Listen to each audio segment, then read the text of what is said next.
हम simple breathing exercises सीखेंगे जो हम कोविड इन्फेक्शन के रिकवरी फेज में कर सकते हैं।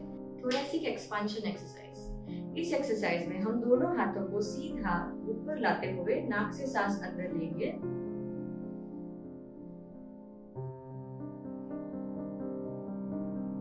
और नीचे लाते हुए नाक से सांस बाहर।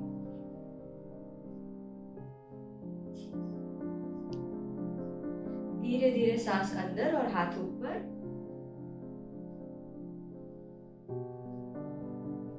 सांस बाहर, हाथ नीचे। सांस अंदर, हाथ ऊपर। सांस बाहर, हाथ नीचे। इसे हम 10 टाइम्स रिपीट करेंगे।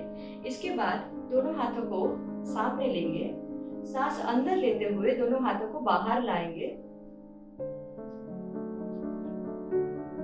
सांस बाहर लेते हुए दोनों हाथ अंदर।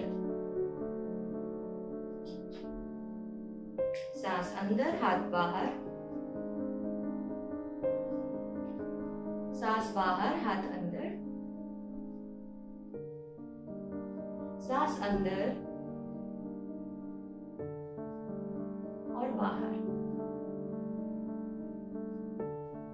इसे भी हम 10 टाइम्स रिपीट करेंगे। आशा करती हूँ कि इन एक्सरसाइजेस को आप रेगुलरली फॉलो करें और इनसे आपको काफी फायदा मिले। Stay safe, stay healthy. Thank you.